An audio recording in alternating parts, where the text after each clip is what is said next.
अस्सलाम वालेकुम। आप देख रहे हैं नबीला स्टिचिंग आइडियाज़। जो मेरे चैनल पर न्यू है प्लीज़ वो पहले मेरे चैनल को सब्सक्राइब कर दें और वीडियो को लाइक और शेयर लाजमी किया करें। आज मैं आपको सिखाऊंगी नेक का बहुत ही खूबसूरत और सिंपल सा डिज़ाइन।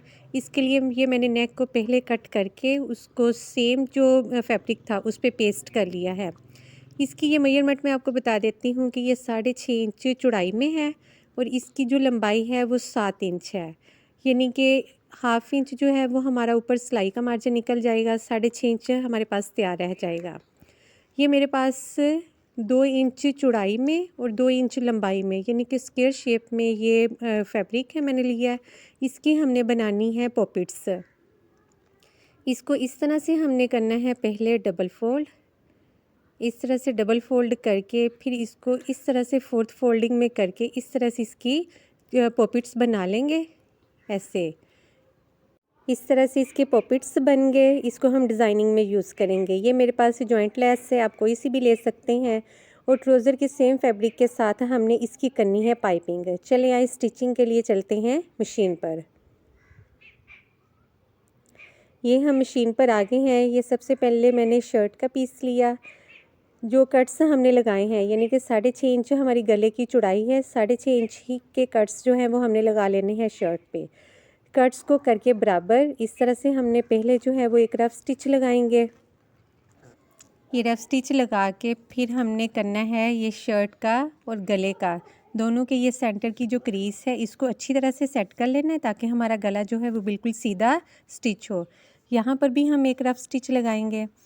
यहाँ से जब हमने रफ स्टिच लगाना है तो अपनी नीडल को यहाँ से जो थ्रेड है उसको कट नहीं करेंगे, बल्कि गले को सेम इसी तरह से घुमा लेंगे और घुमाकर अच्छी तरह से सेट करके कपड़े को यहाँ से हमने स्टिच लगा लेना है।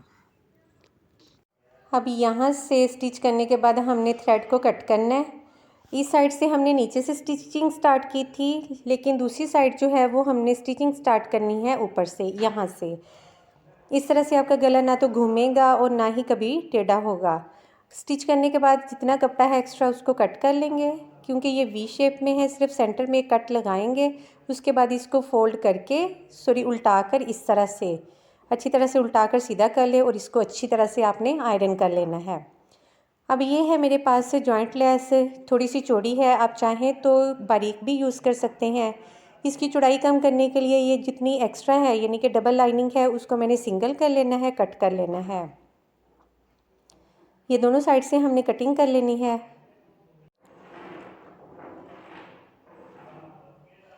ये कटिंग हमारी ऑलमोस्ट हो गई है कंप्लीट। कट होने के बाद हमारे पास ये जॉइंट लेस की कुछ इस तरह से लुक आ रही है। ये देखें। अब ट्राउज़र का सेम फैब्रिक हमने लेना है। ये मेरे पास बिल्कुल सीधी और स्ट्रेट पट्टी है, इसमें रेप पट्टी बिल्कुल भी मैं यूज़ नहीं कर रही। इसको हमने इस जॉइंट लेस के साथ अटैच करना है। हम लेंगे फैब्रिक की सीधी साइड और जॉइंट लेस की रखेंगे इस तरह से हमने उल्टी साइड, यानी कि हमारे बाई फेस जो है वो जॉइंट लेस उल्टी होगी और फैब्रिक जो है वो सीधा होगा। इसको मेजर करके थोड़ा सा अपने फैब्रिक को करना है एक्स्ट्रा और यहाँ से कट कर लेना है। अब बिल्कुल इस तरह से आपने इसको सेट करके किनारे पे स्टिच करते चले जाना है।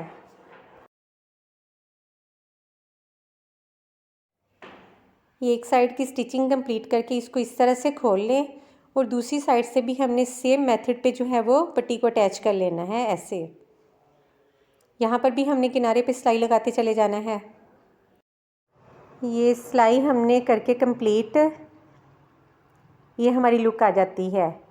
अब यहाँ से आपने क्या करना है कि इसको अच्छी तरह से आयरन करना है। आयरन करके ये जो कपड़ा है इसको आपने इस तरह से फोल्ड करके इस तरह से इसकी फोल्डिंग करनी है। फोल्डिंग करके यहाँ पर करेंगे हम, इसको लुक देंगे पाइपिंग की। अब ये आप पे डिपेंड करता है कि आप इसकी बूट पाइपिंग करना चाहते हैं या इसकी बारीक करना चाहते हैं।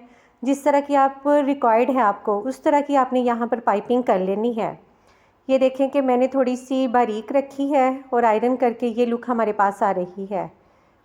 ये है इसकी बैक साइड, ये मैं आपको खोल के दिखा देती हूँ।